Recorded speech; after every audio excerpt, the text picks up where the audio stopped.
خوشحالی کے دعوے دھرے کے دھرے، غربت کی جڑیں مزید گہری ہو گئیں۔ پاکستان میں غربت کی شرح 28.9% ہو گئی۔ 2019 سے 2026 کے دوران غربت 7% بڑھی۔ IMF شرائط، کووڈ اور سیلاب نے معیشت کو ہلا کر رکھ دیا۔ چاروں صوبوں میں عوام بے حال۔ پنجاب میں غربت کی شرح 16.5 سے بڑھ کر 23.3% ہو گئی۔ سندھ میں شرح 24.5% سے بڑھ کر 32.6% ہو گئی۔ خیبر پختونخوا میں بھی مثبت تبدیلی نہ آئی۔ شرح 28.7% سے بڑھ کر 35.3% ہو گئی۔ بلوچستان سب سے غریب صوبہ، شرح 47% ریکارڈ۔ 14 سال بعد کرنٹ اکاؤنٹ سرپلس، IMF کی پاکستان کی معاشی اصلاحات کی تعریف۔ ڈائریکٹر کمیونیکیشن IMF جولی کوزک کی واشنگٹن میں پریس بریفنگ۔ کہا مالی سال 2025 کے دوران پاکستان کی مالی کارکردگی مستحکم رہی۔ پاکستان میں مجموعی طور پر مہنگائی قابو میں رہی۔ IMF کا وفد 25 فروری کو پاکستان کا دورہ کرے گا۔ دورے میں اہم معاشی امور زیر بحث آئیں گے۔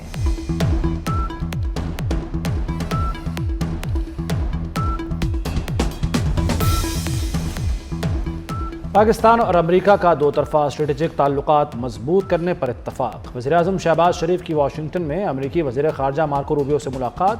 دو طرفہ تجارت، انسداد دہشت گردی پر اتفاق۔ غزہ امن منصوبے پر تعاون جاری رکھنے کا عزم۔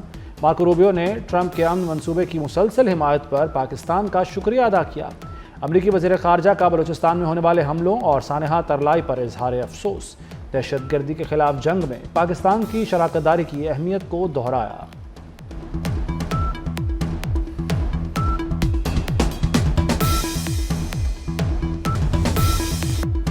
پاکستان کو دنیا میں منفرد مقام ملا ہے۔ امریکی صدر ٹرمپ نے 60 سے 70 بار پاکستان کی تعریف کی۔ پاکستانی قیادت کی دنیا بھر میں تعریف ہو رہی ہے۔ وزیر دفاع خواجہ آصف کہتے ہیں پاک فوج اور فیلڈ مارشل کی صلاحیتوں کا اعتراف فخر کی بات ہے۔ خواجہ آصف نے مسلم ممالک کی جانب سے فلسطین کے لیے $12 ارب کے اعلان کو خوش آئند قرار دیا۔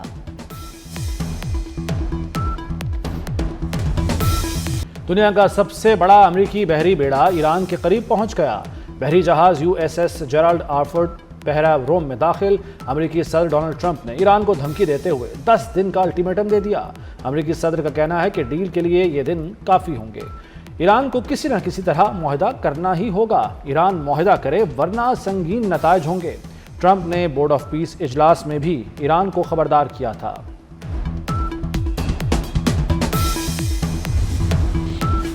برطانیہ کا ایران کے خلاف اپنے فوجی اڈے امریکہ کو دینے سے انکار۔ واشنگٹن نے برطانیہ سے برطانوی رائل ایئر فورسز کے بیسز استعمال کرنے کی درخواست کی تھی، لیکن برطانوی حکومت نے قانونی خدشات کے باعث اس کی منظوری نہیں دی۔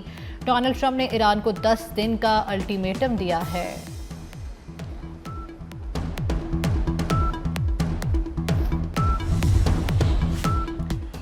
امریکی جارحیت کی صورت میں فیصلہ کن جواب دیں گے، ایران نے دنیا پر واضح کر دیا۔ ایران کے مستقل مشن کا سیکرٹری جنرل انطونیو گوتریس کو خط۔ کہا کہ امریکہ نے حملہ کیا تو اپنے دفاع میں بھرپور اور فیصلہ کن کارروائی کریں گے۔ ایران کا اقوام متحدہ سے صورتحال کا نوٹس لینے اور کشیدگی کم کرنے کے لیے کردار ادا کرنے کا مطالبہ۔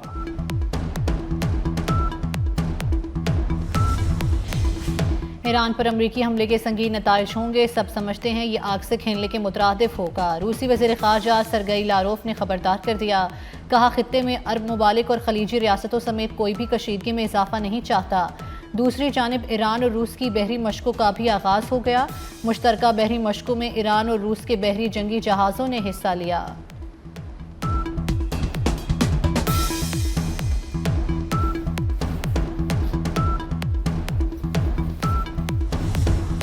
اسلام آباد میں ماحول دوست پبلک ٹرانسپورٹ کے فروغ کے لیے بڑا اقدام۔ وزیر داخلہ محسن نقوی نے الیکٹرک بسوں، جدید ڈپو اور چارجنگ سینٹر کا افتتاح کر دیا۔ محسن نقوی نے الیکٹرک بس میں متعلقہ افسران کے ساتھ سفر کیا۔ وزیر داخلہ کا الیکٹرک بس سروس کو روات تک توسیع دینے کا اعلان۔ روزانہ مسافروں کا ہدف 2.5 لاکھ مقرر۔ مہنگی بجلی مزید مہنگی ہوگی۔ وفاقی حکومت کا بجلی $2.06 فی یونٹ مہنگی کرنے کا فیصلہ۔ فروری کے بلوں میں اضافی وصولیوں کا شکنجہ بھی تیار۔ نیپرا کا بجلی مہنگی کرنے کا گرین سگنل۔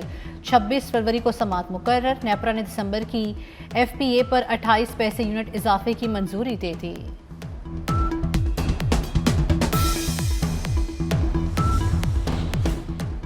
رمضان کی آمد کے ساتھ مہنگائی بے قابو، ہفتہ وار بنیادوں پر مہنگائی کی شرح میں 1.16% اضافہ، ایک ہفتے میں 17 اشیاء ضروریہ کی قیمتوں میں اضافہ ہوا۔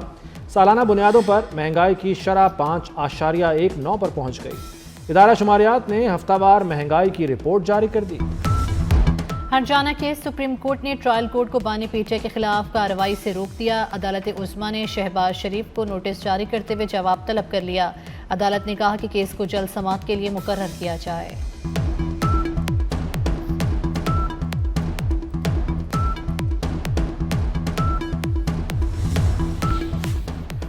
شیراملا اور ٹکسالی گیٹ پروجیکٹ پر پھر حکم امتناع میں توسیع۔ پنجاب یونیورسٹی میں درختوں کی کٹائی پر ہائی کورٹ کا وائس چانسلر کے جواب پر عدم اطمینان، ڈاکٹر محمد علی کو توہین عدالت کا باضابطہ نوٹس جاری۔ جسٹس شاہد کریم نے ٹری ٹرانسپلانٹ پالیسی نہ بنانے پر حکم امتناع بڑھا دیا۔ سماعت 27 فروری تک ملتوی۔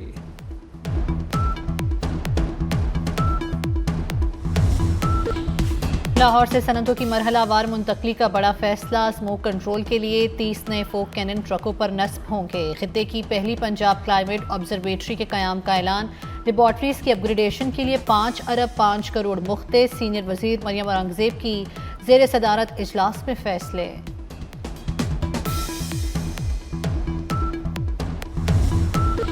کراچی سولجر بازار میں گیس لیکیج کے باعث عمارت میں دھماکہ، عمارت گرنے کی دل دہلا دینے والی ویڈیو سامنے آ گئی۔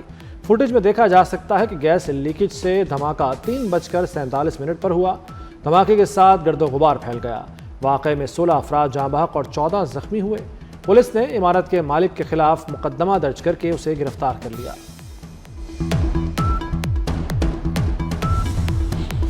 خیبر پختونخوا میں زمین لرز اٹھی، سوات، لوئر دیر، اپر دیر، لنڈی کوتل سمیت دیگر علاقوں میں زلزلے کے جھٹکے، شدت 5.6 اور گہرائی 73 کلومیٹر ریکارڈ۔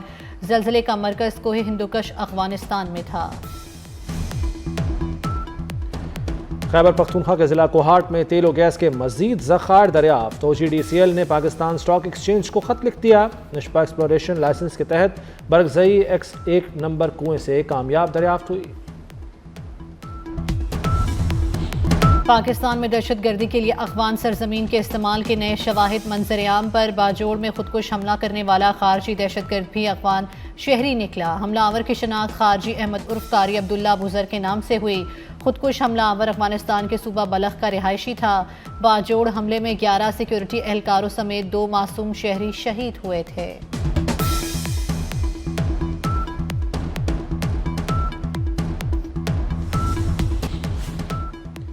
اسلام آباد ضلع انتظامیہ کا بڑا فیصلہ، مساجد، امام بارگاہوں اور عبادت گاہوں کو اسلحہ لائسنس دینے کا فیصلہ۔ اسلحہ لائسنس کسی عالم یا فرد کے نام پر نہیں، مسجد کمیٹی کے نام پر جاری ہوگا۔ سکھ فار جسٹس کا دنیا بھر میں امن قائم کرنے کے لیے صدر ٹرمپ کو خراج تحسین، بورڈ آف پیس کا رکن بننے کے لیے صدر ٹرمپ کو $1 ارب کی پیشکش بھی کر دی۔ امریکہ بھر سے سکھ برادری کے سینکڑوں ارکان واشنگٹن ڈی سی میں جمع ہوئے۔ سکھ تنظیم سکھ فار جسٹس کی جانب سے امن ریلی نکالی گئی۔ تنظیم کے رہنما گرپتونت سنگھ پنو نے کہا کہ صدر ٹرمپ امریکی محکمہ خارجہ کی نگرانی میں بھارتی پنجاب میں خالصتان ریفرنڈم کرائیں۔ مقصد بورڈ آف پیس کا ممبر بن کر پنجاب کو بھارت سے آزاد کرانا ہے۔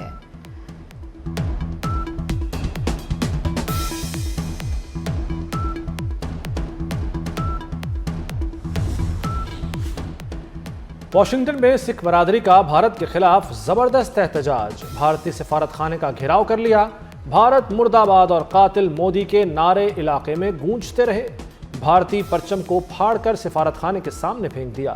بھارتی عملہ خوفزدہ، پولیس کو بلانا پڑ گیا۔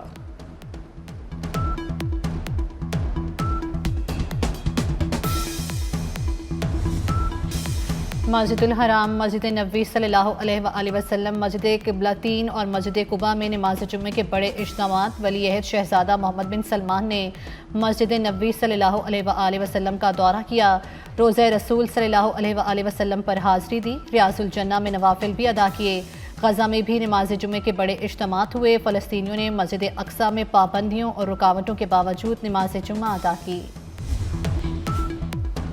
غزہ کی بحالی کے لیے فیفا اور بورڈ آف پیس کے درمیان اسٹریٹجک معاہدہ ہو گیا۔ غزہ میں فٹ بال کے ذریعے تعمیر نو اور معاشی بحالی کا جامع منصوبہ شروع ہوگا۔ معاہدے پر فیفا صدر جیانی انفانٹینو سمیت اعلیٰ حکام نے دستخط کر دیے۔ برطانیہ کے شاہ چارلس کے بھائی شہزادہ اینڈریو کو رہا کر دیا گیا۔ برطانوی میڈیا کے مطابق شہزادہ اینڈریو کے خلاف تحقیقات کا سلسلہ جاری رہے گا۔ شہزادہ اینڈریو پر سرکاری عہدے میں بدعنوانی کا الزام ہے۔ کراؤن پروسیکیوشن کے مطابق اس جرم کی زیادہ سے زیادہ سزا عمر قید ہے، لیکن برطانوی شہزادے کو عمر قید سزا کا امکان نہیں۔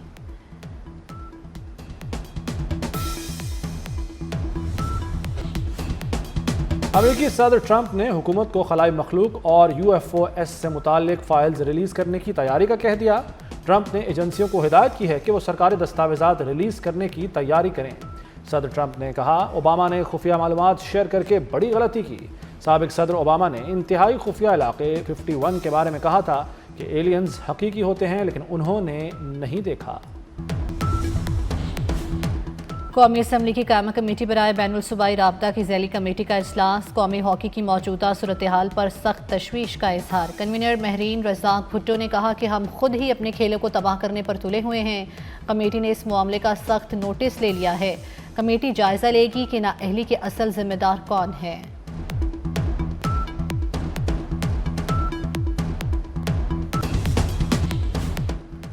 ہاکی کپتان اماد بٹ پر 2 سالہ پابندی ختم۔ ہاکی فیڈریشن کے ایڈ ہاک صدر محی الدین وانی نے پابندی ختم کی۔ ہاکی ٹیم کے پاسپورٹ PCB حکام کے حوالے۔ ہاکی فیڈریشن کے ایڈ ہاک صدر متحرک ہو گئے۔ ٹیم کے ہیڈ کوچ طاہر زمان اور کوچ محمد عثمان کو کل اسلام آباد طلب کر لیا۔ T20 ورلڈ کپ سپر 8 مرحلہ۔ پاکستان اپنا پہلا میچ کل نیوزی لینڈ کے خلاف کھیلے گا۔ کولمبو میں ہونے والا میچ پاکستانی وقت کے مطابق شام 6:30 بجے ہوگا۔ قومی ٹیم جیت کے لیے پرعزم، شائقین بھی شاہینوں کے لیے دعا کو۔ قومی ٹیم بارش کے باعث آج ٹریننگ نہیں کر سکی۔ پاکستان کرکٹ ٹیم کے ہیڈ کوچ مائک ہیسن قومی ٹیم سے پر امید، کہا ماضی میں جو کچھ ہوا اس کو بھلا کر آگے بڑھ رہے ہیں۔ عثمان طارق جارحانہ اور دفاعی حکمت عملی کا حصہ ہیں۔